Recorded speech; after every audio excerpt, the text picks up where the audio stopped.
On the 23rd day of the month of September, in an early year of a decade not too long before our own, the human race suddenly encountered a deadly threat to its very existence.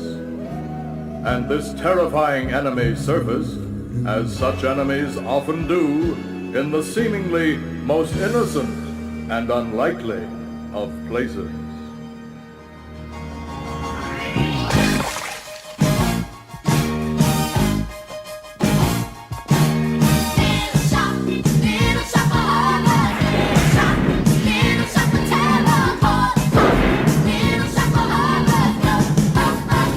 Zone.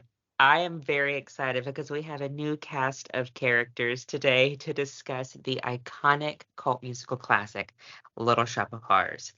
And apparently, we have 3 Little Shop of Horrors aficionados slash fanatics. So I'm extremely excited to talk about this popular yet often misunderstood cult musical classic. So we'll start with KP first. So just introduce yourself and let us know who you are and plug your socials. Hello, I'm KP, or known as on Instagram, Plate Creation. Um, I'm right now just a makeup artist slash visual artist, and also a tattoo apprentice, but also a cult movie buff. So I post all my artwork on Instagram. I usually post all my tattoos on Instagram as well, my highlights, but mostly post my visual art on my timeline. I'm just in Philadelphia right now. I just moved here, so I heard I've been following you guys for like a while. So I message you guys whenever you guys posted about looking for more people. Awesome. Yes. And please, like I always plug, always volunteer to talk because I want other weirdos to talk about these weird movies with. All right, Jamie.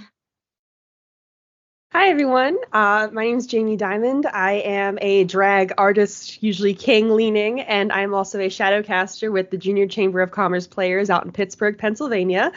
And yeah, I've been a fan of Little Shop for a while now, and I'm so excited to talk about it. My socials, I think they have like different handles for each one, but as long as you look up Jamie Diamond, you should be able to find me. Jamie without the E.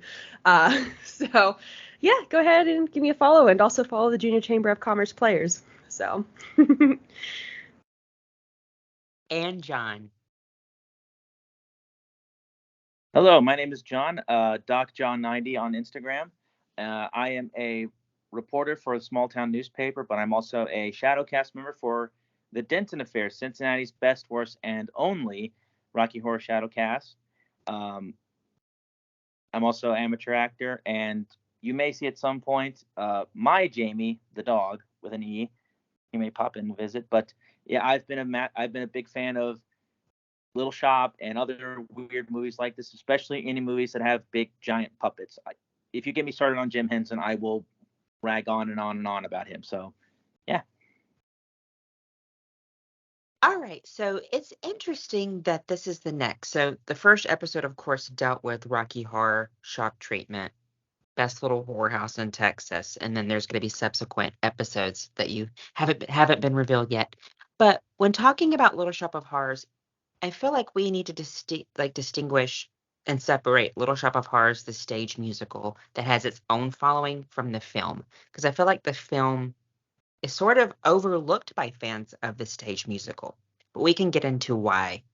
Um, I think it's sort of like, oh, it's not true to the original form, or it's not true to the original plot, if we can get to of why some don't particularly like the ending of the film versus the ending of the stage musical, which I'm sure we can brush up on.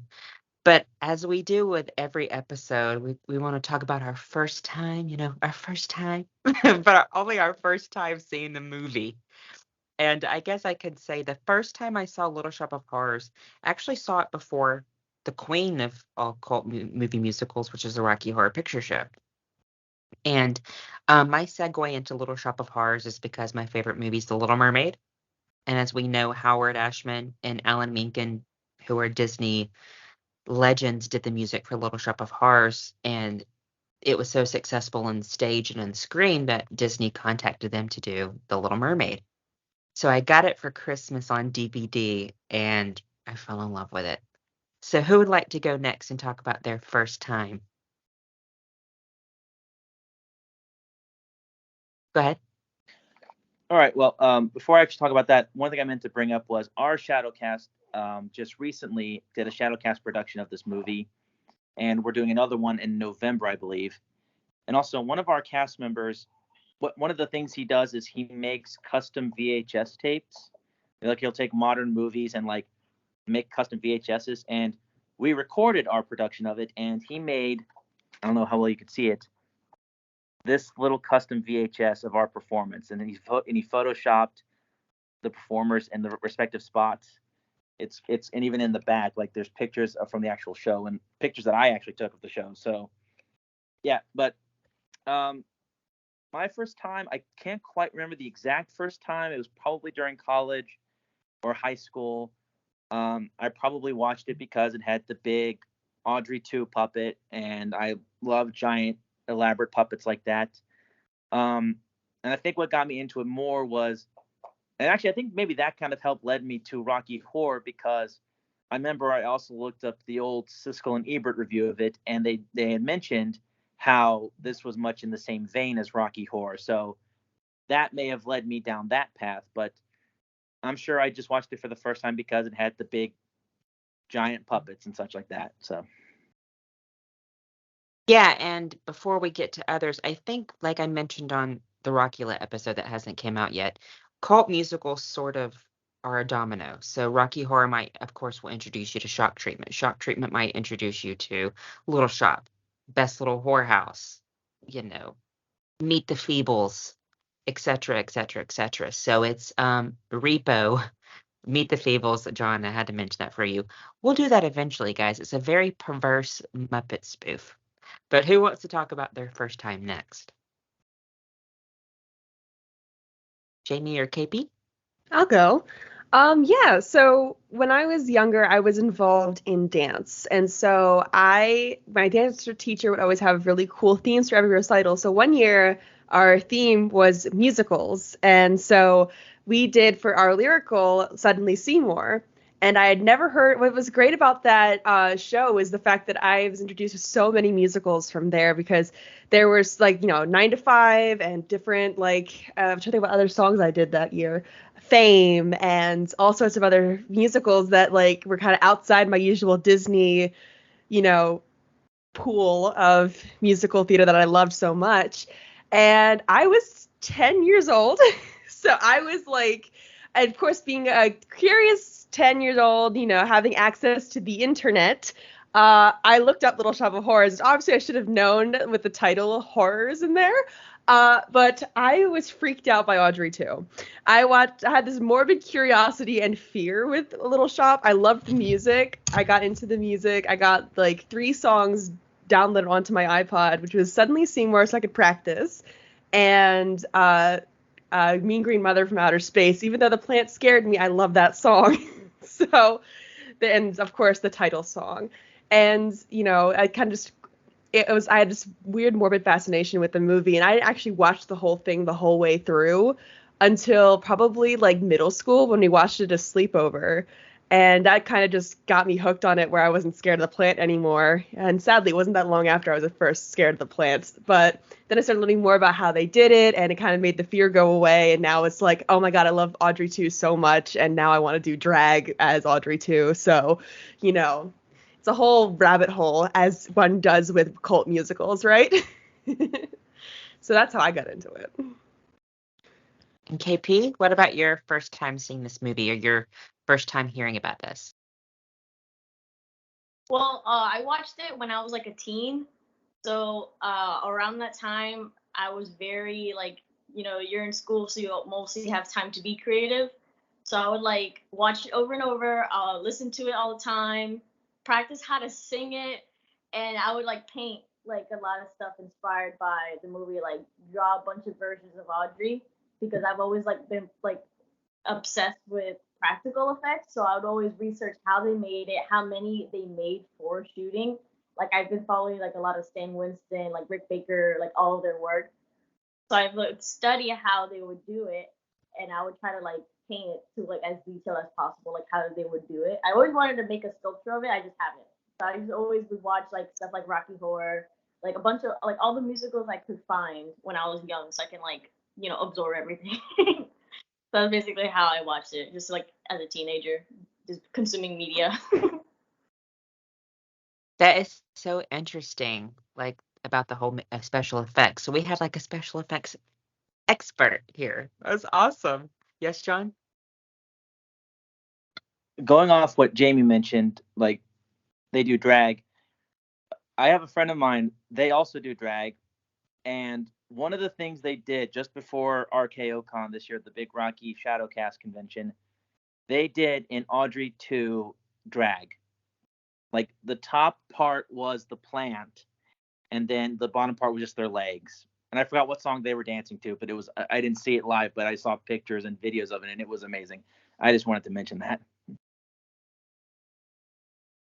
So we all know the plot to Little Shop of Horrors. It's pretty cut and dry. We all know it's based on the 1950s film. It's sort of like a spoof, like Reefer Madness is a spoof of Tell Your Children. But I usually ask this question for every episode. What do you make of the plot? Do you find it funny? Do you find it ridiculous? Do you find it terrifying? Or do you find it a combination of the three?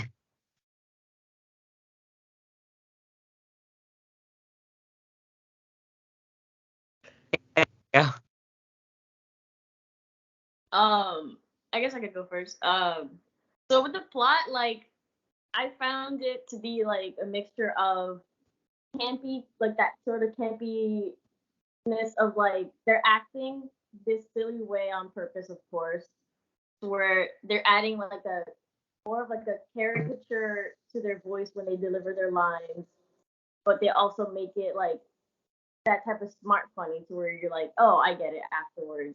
But they did a pretty good job on making it silly when they wanted to, scary when they wanted to, like in the supper time sequence. That was like a very strong moment that I feel. And they put the right soulfulness that show craves when they have their songs, especially like the POC singers, of course. They add that depthness to it because it is in Skid Row. So I like it. It's like a big bunch of like different things that I enjoy. I always play it for my family to force them to watch it, just to sing along. You said something really interesting that I never thought about. It's their caricatures. There's like a cartoon adapted, so like sort of like in the same vein of you can't really place when the other cult movie musicals, Dick Tracy, Streets of Fire, or Who Framed Roger Rabbit were set. It's like live action cartoons, if that makes sense. Like Streets of Fire take place now or in the past. Same thing with Little Shop and well, it says in the opening credits of when the Little Shop was supposed to be set, but still it's like very noir. All right, who would like to go next? And I completely blanked on the question there. I'm so sorry. I was like ready, and then I was like, fuck, what was the question? That happens way too often. But we were talking about kind of the campiness of like it and the feel of it. Okay, sorry. Sometimes the train of thought gets derailed so fast. The plot, the feel, gotcha. It is. I have to agree. It's like a mixture. I have to agree with KP on this, that it knows when to be serious and when to be silly. I mean, and also you can kind of ask me I'd give a different answer at different stages of my life. When I was little, it was terrifying, but I loved the music. When, I watched it again, I thought it was, kind of funny because I started to get some of the jokes in it. And then now watching it with like having, understanding how the world works a little bit better and starting to see, oh, there's actually commentary behind this, so it also depends on what ending you watch of the movie of how scary it is too. Which I'm sure we'll definitely get into that later because I have some thoughts on that too. But yeah, like I don't know, it's a pretty straightforward plot, and it still manages to like be enriching at the same time, if that makes sense. I'm trying not to sound too film critic, oh, fancy, kind of. That's my thoughts on it.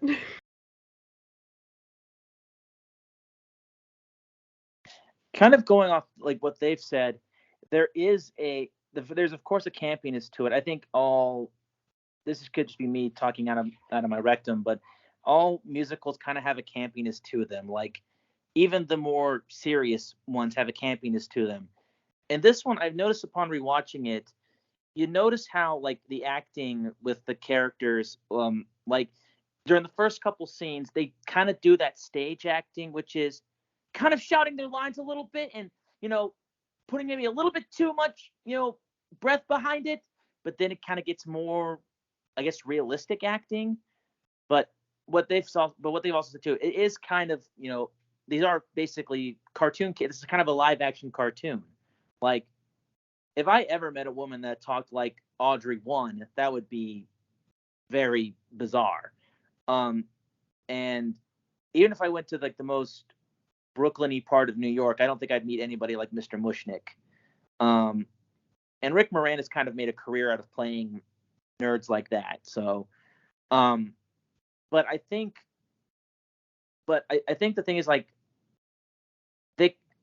it was kind of also a tribute to the original B film, which was, killer plant makes dope, feed it. And somebody brought up noir. I actually took not to toot my own horn, but I actually took like a film noir class. And one of the themes that constantly pops up is a character who's a dope gets duped by temptation or something. Like Double Indemnity, Fred McMurray is kind of a dork, but he gets duped in because Barbara Stanwyck is a gorgeous woman. He gets duped into possibly killing this person for her. So Seymour is, of course, tempted by, he wants to get out of Skid Row. He wants to marry Audrey. So when this supernatural force that has already brought him a lot of attention tells him, like, yeah, I can get you what you want. You just have to kill a couple people for me. Come on, there's some people that need to die. He's kind of in a desperate situation, which is kind of what Skid Row is about, like the song. So, yeah, like it's a great mishmash of genres, and it somehow knows how to balance it. And it's one of those scripts where I kind of love it, but I kind of also hate it because I'll never be able to write something like that. I don't know if there was like if we all sat down and watched like a cult musical noir, had a cult musical noir slumber party, I would that sounds like actually a fun time. I would include Little Shop along with Streets of Fire, Who Framed Roger Rabbit, Bugsy Malone, Dick Tracy. They're all they got a femme fatale. They have some sort of over the top bad person, and they're like caricatures of human beings. That leads me to, I don't want to bypass this question. I want to get right into it. So the stage musical, of course, which is based on the original sort of spoofy, campy film, and the original ending, of course, Audrey 2 wins, takes over the world, and there's a song called Don't Feed the Plants. Audrey and Seymour are, of course, killed. And you can see the original ending on Blu-ray, on the DVD, etc. But, of course, the reason that it was changed is because test audiences were horrified that they got to know and love these characters and that they were killed. So WB and Geffen and etc. reshot it and changed the ending to where Audrey and Seymour live, and they live happily ever after. I won't tell you my thoughts on the ending. Of course, I don't know. I've talked to other Little Shop fans, and I've listened to, rants from Little Shop fans that they should have not changed the ending. But sometimes what happens and what does well on stage may not translate well to film. Of course, Best Little Whorehouse in Texas, which is based on the stage musical, changed once Dolly Parton and Burt Reynolds came on. Rocky Horror, of course, changed a bit from the Rocky Horror Show. So I digress. So what do you think about the original ending? And then I can tell you my thoughts. I'd want to burst in and interrupt anyone who's about to have a big thought. Yes. So I have, going off of what you mentioned of what translates well to the stage might not work as well for the screen. There was a quote somewhere I'm not sure if it was said by someone who worked on the production of Little Shop of Horrors, like the movie, or a video essay or something. But they said that, in the play, you get curtain call and you see Seymour and Audrey, they're actors, you see them come out and take their bows, and it's a little easier to swallow that dark ending. In the movie, they're just dead. There's no curtain call. You don't see them again. So that is kind of a punch to the gut for the audience. And personally, I think Little Shop works whether it is a happy ending or not. Both endings, I think, work well for the story. I mean, even in the happier version of the ending, you still see a little Audrey 2 bud sitting in, Seymour and Audrey's front yard. And, there's always, like Audrey 2 basically represents greed and things like that. So that greed, that voice will always tempt Seymour, and it's going to have to be something that he continually fights against. So I think that both endings work. Both endings are great, and it's just kind of like Clue with the multiple endings. You get to choose, you get to watch, a different thing unfold, and I mean, I will always get a kick out of seeing Audrey 2 on the Statue of Liberty. Like, I love all the homages that happen in the alternate ending. And I also want to point out for people who disparage, like, the happier ending, that if they didn't reshoot that, it probably would not be where it is now. I'm not sure if it would, even have the wide-ranging cultural appeal that it has today. It would not have... I don't even know if it would have been released in theaters. I'm not sure, but basically it wouldn't be where it is today, and you can still see the alternate ending. It's on YouTube, it's on the Blu-ray. So that's kind of my thoughts on the ending. Both are great. I'm just happy to have any Little Shop any way that I can get it, Going off of that, I am kind of a sucker for a happy ending, like, especially since, despite us talking about how very cartoonish and over the top it can be, there's still such relatable human moments with these characters. Like, I'm sure we'll talk about this more with the songs, but I connect a lot with Somewhere That's Green because, we're all trying to reach that in our lives. We're all trying to find our green place, whether that is, a better house, loving partner, sorry if you hear my dog crying in the background, but yeah, like, and you do kind of root for Seymour. Like, you don't approve of what he does, but you understand, like, why. Like, he's an orphan. He's got a terrible job. He's taken advantage of. Like, so when you do get that one weird happy ending, I don't mind it. And as Jamie brought up, the little Audrey 2 is still there to represent, like, the greed and temptation. Like, oh, sure, they're married and happy now, but that's, every human does still have a dark side. Every human does have a bad side. But yeah, I do. For the record, our Shadowcast, when we did it, we did the original dark ending because that's a lot more fun. You can do crazy stuff with that when you perform it. But yeah, like, I got no problem with the original ending, seeing all the giant Audrey 2s wreaking havoc and on the Statue of Liberty and that ending song, and it's glorious. But yeah, as Jamie brought up, how with the stage show, you get that relief of, like, okay, they're the people behind it are actually alive. Whereas that one, it's like, nope, you just saw the guy from Ghostbusters get eaten by a giant plant, and you saw his fiance, or I forget if they actually got married. You see her get eaten too and killed before they had their happy ending. So, tough shit. So I can understand why people wouldn't like that, but for me, like Jamie, I do like both endings in their own right. So KP, so if you had to if you were in the director's chair and you had the choice of listening to test audiences and inserting a happy ending, which is the ending that I actually prefer. I'm a stickler for happy endings. Yes, I have to have happy. Or would you be faithful to the stage musical and have Audrey and Seymour get killed by Audrey too? if you had to make that decision, what decision do you think you'd make? I would let them die because it would make it makes more screen time on getting to see the monster in different settings, but they get them out of the pot. So, and with this song, it makes more better TV for me because I get more like juicy screen time on that plant. But I do like happy endings. Like I do like having the option, which I'm glad, but I still would choose the ending on them getting eaten. Just because it's the statement on consumerism.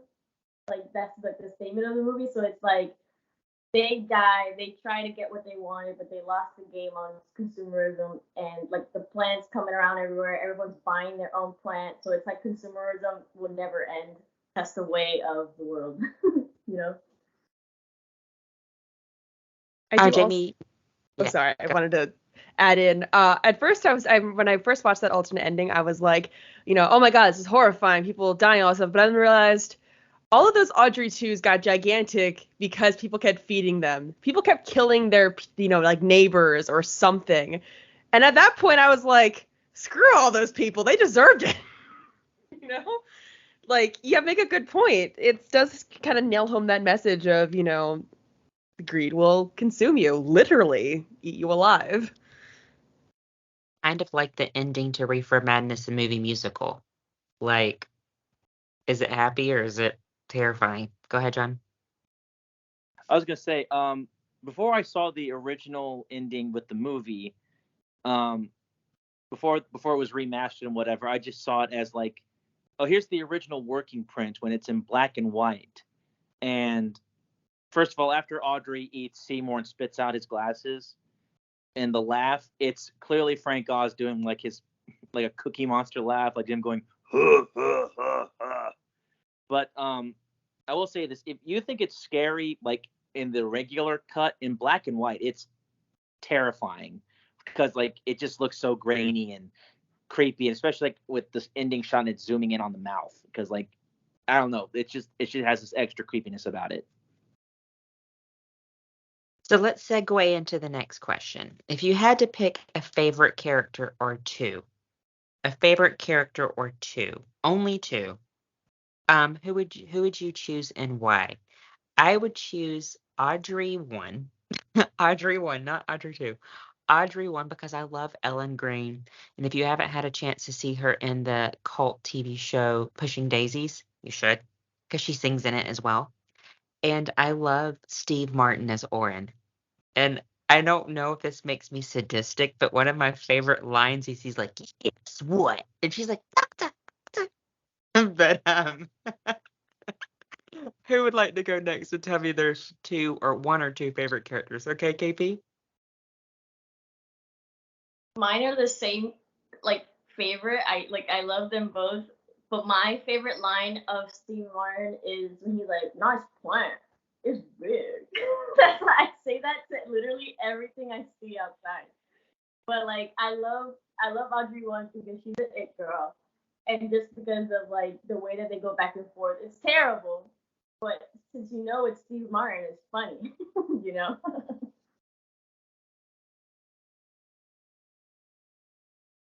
I'll go next. I'm kind of in the same camp. Like, I think it could just be because I've watched this movie so many times now because of the performances and whatnot, or for the shadow casting and whatnot. But I kind of love them all. But if I had to choose, Audrey, I guess I'd have to go with Audrey 1 and Seymour because those are the two most sympathetic characters. And again, that wanting is very relatable, especially with nowadays. But if I had to go for comedic effect, then that's going to be the dentist and Audrey 2, because I positively, Steve Martin's performance is legendary, and of course Levi Stubbs of the Four Tops as the voicing Audrey 2 is great and iconic. And my favorite quote from him is still like after Seymour confronts him about his evil plan, without hesitation he just goes, "No shit, Sherlock." Just the way he delivers that. That's how I deliver "no shit, Sherlock" nowadays. Jamie. So I also love both Audreys. Both Audreys are my favorite. Obviously for different reasons. I mean, Ellen Greene is Audrey. She is the only person from the original cast that made it into the movie. In fact, even when they did a concert version of it with like Jake Gyllenhaal as Seymour, she was Audrey for it. At this point, I'm pretty sure she doesn't even need to rehearse or the script or anything, and she still nails it, after all these years. And oh, I love her. God, I love Ellen Greene. And I don't know, she's just such like a sweet character, and you just feel so bad for her. And also, like, you shouldn't be laughing at the things that are happening to her. Like, for example, like Moshnik says, like, let me guess, you got tied up. So like, no, just handcuffed a little. Like, that always makes me laugh every time. And of course, I kind of piggybacking off of John's comment there. Absolutely, I agree with the relatability of Somewhere That's Green. It's just a great wistful song, and of course, you can definitely draw very easily parallels to Part of Your World as well, because that is basically they also literally, actually, fun fact, Alan Menken and Howard Ashman referred to Part of Your World as Somewhere That's Wet. Like, just because how similar those songs are to each other. Actually, even the notes at the end are very similar too. So fun facts there. And I will say for my second favorite, even though I love Oren, and Oren's another character I want to do in drag so badly, Audrey 2 is my favorite. Even though Audrey 2 used to scare the crap out of me, I was just like phenomenally just like attracted to the character, and just like the puppetry and the voice acting from Levi Stubbs, and the songs that the play has is just so fun and deliciously evil. And I mean, like, my favorite Audrey 2 line is like tough titty. Like, I don't know, I just love that. So that's just one of my favorite, like, going from like the sweet talking, I'm getting everything I want, to like a 180 of like, yeah, fuck, I'm a fucking villain. You didn't know this right now? God, you're dumb. Like, I just love that turn. And Audrey 2 is just deliciously evil and fun. And I definitely wanted, like, it's on my costume list for doing an Audrey 2 number. I would want to do it like Gene Simmons from Kiss, with like that face paint and like the spikes. I'd have like a green, like line, really like electric green like jacket with like, spikes sticking out, little Audrey 2s on my shoulders, So that's just like something that's going to be a very expensive costume, but that's how much I love Audrey 2, is that I want to like invest that kind of money and make an outfit to do that kind of, performance for it. So let's segue into the next question, because you guys sort of touched on it. By the way, Steve Martin is really sexy in the movie. It's weird to say Steve Martin is sexy, but Steve Martin is really sexy as Oren. And before I move on to the question about the songs, the only person that sort of stands their ground with Oren is Bill Murray's character, who's getting off on dental surgery. I love that he like grabs Steve Martin's like arm, and he's like, oh yeah, and he's like, get out of here. I don't know, that was very homoerotic, but I digress. It was very weird, and I was like, but it was kind of interesting. I mean, it's like only Bill Murray could do that. Oh, and John Candy makes an appearance too. I mean, it's such a legendary film. Uh, If you only Sorry, I was just gonna say Wink Wilkinson, who was the John Candy character. That's who I shadow cast as. Like, I specifically, when they made the call, like, okay, who do people want to play? I was like, John Candy. Like, I know that's not his character name, but John Candy, because I love that man to death. So All right, so this is a hard question, but well, I know it's really, really hard, but you can only choose one song that I guess, that you consider to be like the pinnacle of the film. And okay, maybe two songs, but I think, what is your favorite song? It has to be like one song that just defines your love of the film, and we can go in this order. KP, what is the song in the film that you just relate to the most, and that just has become your favorite? For me, that would be the intro song Skid Row, but also Suddenly Seymour. Yeah. That's a beautiful song. Jamie?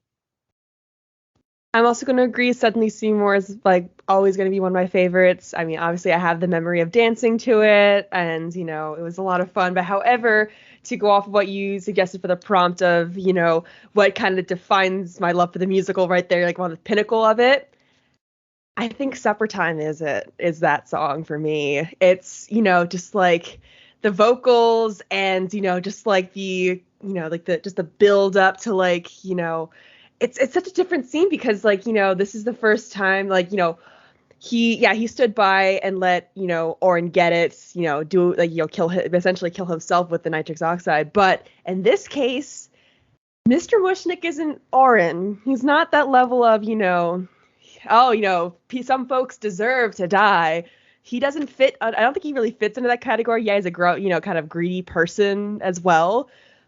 But he didn't deserve that fate. And like, Seymour's walking towards him and he's going back towards the plant. And then, Crystal Chiffon and Ronette are all singing, come on, come on. And then just pushing, just the tension building, just, oh, I get chills just thinking about it. That is the best song in the movie, in my humble opinion. I can go on it for hours. And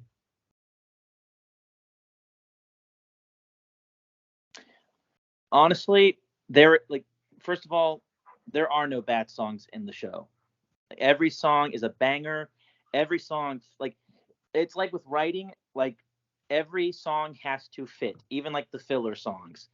And each song serves a purpose, and each one has a different emotion. But for me, I got to go with Feed Me, because that is the plot of the movie for me. It is this plant pretending to be a genie for this nerd who wants to get better things in life and is preying on those temptations and wants. And honestly, thinking about it from a performance perspective, there's other ways you can do that. Like, you could do it the way they do it in the show, which is, sassy, 60s soul singer talking to nerdy Four Eyes there, or other versions that I thought of were like play the genie aspect, like make him seem friendly at first, but then kind of have that sinister undertone. Or one version I always thought of was like, what if Audrey 2 was female, and like, what if she used the female voice to tempt him? Like, what if she had Audrey 2's voice as well, and she sang those songs? But I think there's just so much you can do with that, and of course the scene from the movie is just so iconic, like just the puppetry and the motion and all those, like, if you've seen the Howard Ashman documentary on Disney Plus, you know that like when Howard Ashman like wrote a lyric with a melody, he wanted it to be kind of sung in a specific way. Like, you couldn't sing it as like, better wait a minute now, better hold the phone. It's better wait a minute now, better hold the phone. Like, you gotta sing that with attitude a little bit. So yeah, Feed Me is, for me, kind of represents the movie. my favorite is Somewhere That's Green. I don't know. It's just because it just tugs at my heartstrings. I think every movie musical needs to have that sort of moment. Like Little Mermaid has Part of Your World, but in terms of cult musical, one second, John. When every cult musical has that moment, like, I think Rocky Horror's is I'm Going Home. So, Best Little Whorehouse possibly has I Will Always Love You or Hard Candy Christmas. Go ahead, John. I was gonna say, somewhere, like I talked about, every song has a different emotional reaction. No joke, Somewhere That's Green makes me cry every time. It's Ellen Green's voice along with the lyrics and the message. Like, even thinking about it kind of gets me choked up a little bit. It's sad. It's sad. But it's happy once she gets it in the right version of the film. She gets Somewhere That's Green, but the stage musical, that's why I sort of don't like that ending, because she wants Somewhere That's Green, and I guess she does end up in Somewhere That's Green, Audrey 2's stomach, but that's a horrible joke. But Well, that is kind of what she does say when she dies in the stage show, that she says, like, funny thing just happened in the plant. They said that, Oren and Mr. Mushnick were down there, and, that, like, when I die, which will be very soon, feed me to the plants. That way we can always be together, So, that, like, the plant can grow big and strong and give you all the things that you want, and we can be together, So it's not just a bad joke. It's literally acknowledged in the show as well. Not sure how much of that line of what Audrey says to Seymour made it in the final and the alternate ending, but I will have to rewatch that then. Cult musical fact, you said something about the Four Tops. Of course, they performed the opening song for the iconic cult musical Grease 2, which they performed back to school again. So there's that connection between another. And then we'll get into the final question. If you had to sum up, of course, every cult movie musical has their legacy. We all know what happened with Rocky Horror. We know that Best Little Whorehouse in Texas and Shock Treatment are getting recognition finally. So separating the stage musical, of course, it still performs at every high school and every university. What do you think about the legacy of this particular movie musical? As we briefly talked about before we started, thankfully the remake has been canceled as of 4 days ago. Yes, it could have had a wonderful, talented cast, but it just wasn't meant to be. What do you think is the lasting impact of this film?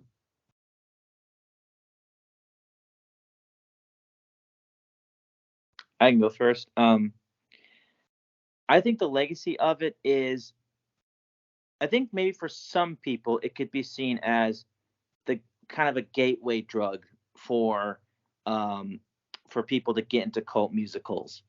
Like, it's the one that you could talk to your parents about, because there's definitely parents out there that are like, oh, Rocky Horror, yeah, I remember watching that. That was fun. But I think more people would be more acceptable or more receptive to Little Shop. But, you get started with that, then of course you'll be hanging around people that talk about that, Little Shop, or Rocky, Shocky, and all these others. So to me, it's not only a legacy like that, but it's also one about it's just a great amalgamation of the talents behind it, like Menken and Ashman with their composing and songwriting, Frank Oz with his direction, the team that built all the Audrey 2s, all the performers they had there. Like, if you've seen the behind the scenes stuff, there's like 50 guys working that giant Audrey 2 at the very end, because it's not Kermit the Frog. Let's just put it that way.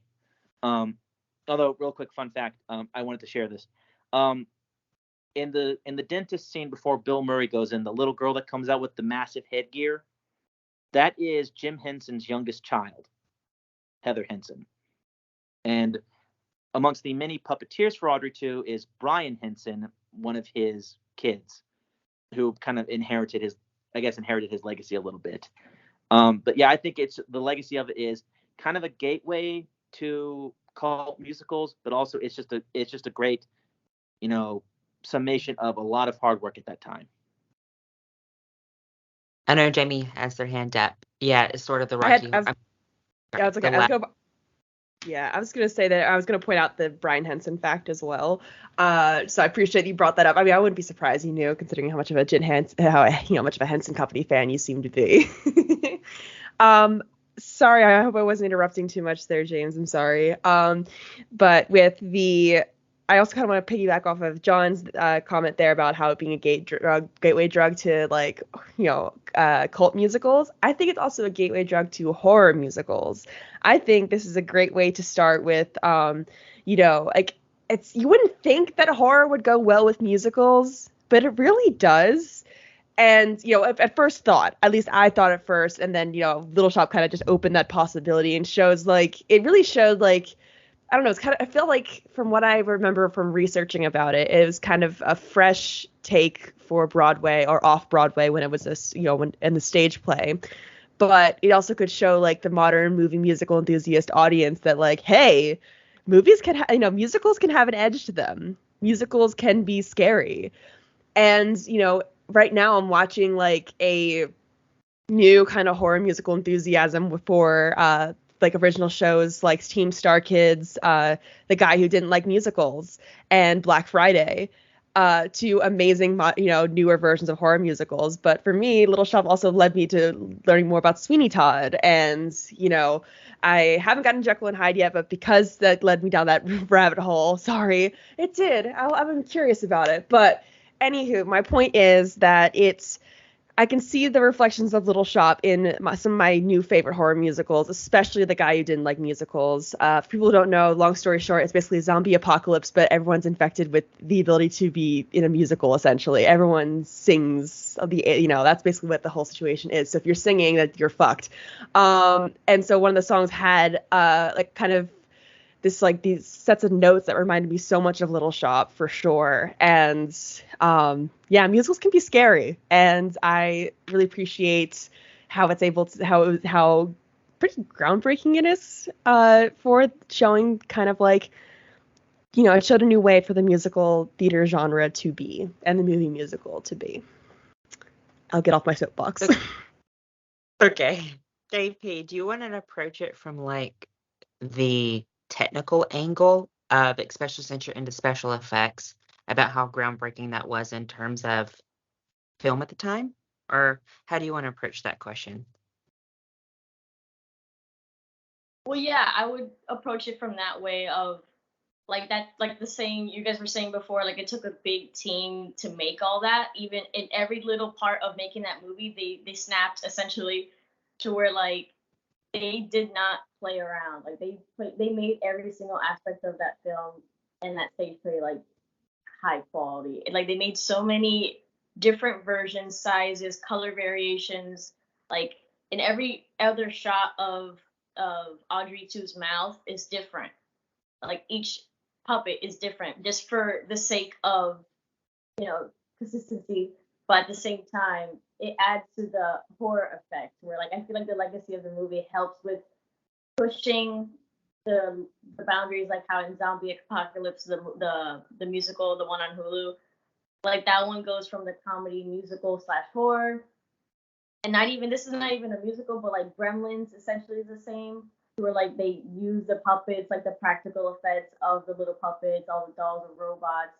Like it took a big stage to even make the puppet like operate. They had even like specific ways of how Audrey would talk based on the voice actor. Like what they were saying before, like with the soulfulness, they made that mouth move a certain way. So I feel like it's very, very well made for the year that the movie came out. And I feel like it helps push people watching it to be more open. Like my family, they don't really like musicals. They don't really like horror. But when I would put that on, they would enjoy it and they would ask me questions and like, yeah, I remember when that came out, I didn't like it. And they're like, I don't care. And when I would show them Rocky Horror, they were like frightened. They're like, this is too gay. And so like it helps them, watch it without freaking out, but then opening their minds, like they're broadening their horizons. And that's why I feel like that movie was so successful, because it had that beautiful cast. So they saw people weren't gonna like. I feel like people watched it more because they saw the cast and they're like, oh, this isn't just a random thing. This is something special. This is like iconic. Yeah, and I guess to say what all you said, I think it represents the artistry of the time, is why I don't think a Little Shop of Horrors remake could be remade, especially because there'll probably be a CGI Audrey too.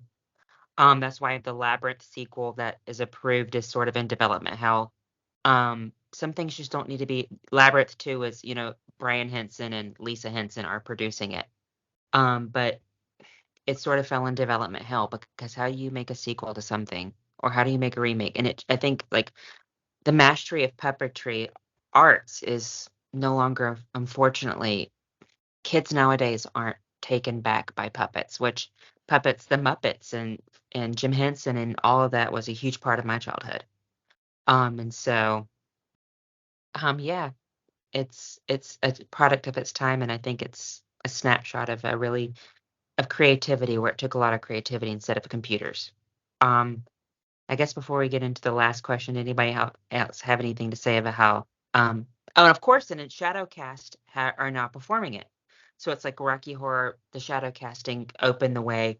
Well, I would argue that Phantom of the Paradise paved the way for Rocky Horror, and then Rocky Horror Picture Show paved the way for other shadow casting, such as Reefer, Hedwig and the Angry Inch, Shock Treatment, Little Shop of Horrors. Who knows? Maybe there'll be a Best Little Whorehouse shadow cast soon. Maybe there'll be a Meet the Feebles, and maybe there'll be a Grease 2 shadow cast. Who knows? I'll be there. I'll sign up for it. But before we move on to the last question, is there anything else anybody wanted to add about the legacy? Go ahead, John. Well, this is just kind of a weird thought I had when I was like watching the movie and learning all the trivia and everything like that. With Heather Henson being the little girl who comes out with the massive headgear, she's of course, joined by her parental figure, her mother. And a part of me is like, man, why wasn't Jim Henson the parent? That could have been a cool cameo because he and Frank Oz were buddies. But then I realized, oh wait, he was busy making his own cult musical, Labyrinth. So I'm sure he was probably like, hey Heather, you want to star in my friend Frank's movie? Go on, go see him. I'm busy. I'm working with David Bowie here. That man was a workaholic, by the way. So. Oh yeah, unfortunately, he never really got to see Little Shop of Horrors or Labyrinth get the cult following that it deserved. He was actually, Brian Henson, his son, said that he was devastated that Labyrinth didn't get the recognition because I think he died in 90, the year I was born. Labyrinth came out in 86. So yeah, it's sad. So this actually is a question I have no answer to. I have no answer to this, and this is the first time I've ever had an answer to this. So this question is sort of one I like to spring on my guests. So the last question is, if you had to name this cult that follows this particular movie. So of course, Rocky Horror has their own name. Hedwig and the Angry Inch, I believe their fan base is called Headheads. For the best little whorehouse in Texas, we came up with the Sidesteppers, the Moaners, and the Chicken Ranchers. From the Phantom of the Paradise, they're the Swanages. And for Rockula, it's the Rocky Lights. Grease 2, the Cool Riders. It's the Cool Riders. You heard it here first. But if you had, I actually don't have an answer for this question. If you had to follow, if you were, I said it, the Grand Poobah or the king or the queen of the cult that follow Little Shop of Horrors, what would you call the cult? Does anyone have a name that you could come up with? This is the most basic response possible, but the Audreys. Like, it's just simple. I think people would automatically know what that is. Or I guess maybe Little Shop of Horrors if you want to go a bit more extreme. But I think Audrey's would be a very fitting cult name. Go ahead. Yeah, I was gonna say the horror is something to do with horrors as well, Little Shop of Horrors or something. Like that's I always read it in my head as horrors anyway. Sometimes it's Little Shop of Horrors. But I don't know. It's feels like it's a little harder to come up with I don't know, it's not as much from what I can tell, from what I can trying to pick here. It's hard. These are really hard. This is a hard question. Holy crap. KP? I think I should come up with another one. I'm sorry to interrupt. The plant feeders. Because we're constantly feeding this plant and growing this massive cult. So I think plant feeders would work. All right, KP? Only thing I can think about is little shoppers. People are consuming the product, I guess. I don't know.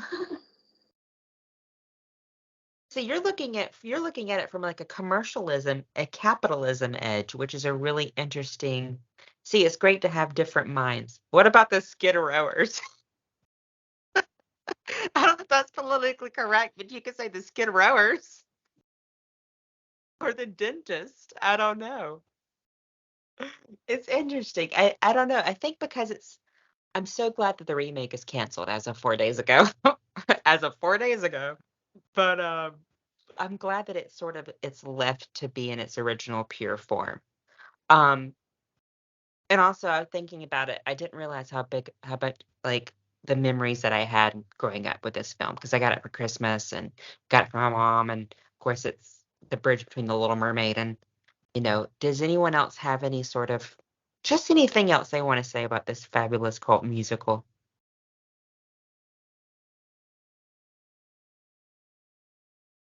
I guess the only thing I would add is if you have not seen it, go watch it. Whether it's the happy ending, the sad ending, watch it. It's you don't have to be a musical fan to love it. It's just a great movie. No other word for it. It's a great movie. It is, and it looks like you all have been impacted it from a different way and a different angle, which is great. Of course, it was my segue into different cult movie musicals. But, KP looks at it from like an artistry form, and you two look at it from like the cult, the sort of the impact on the cult fan base, etc. And it is a segue, or what did you guys call it? A gateway drug? Because it was my gateway drug into Little Shop of Horrors, Rocky Horror. It was around the same time I saw the both. And then I think this is interesting, but the same summer that I saw Little Shop, I saw Best Little Whorehouse and the Rocky Horror. So what is it about horrors, y'all? So, but thank y'all so much for appearing on this podcast, and I can't wait to talk with y'all soon.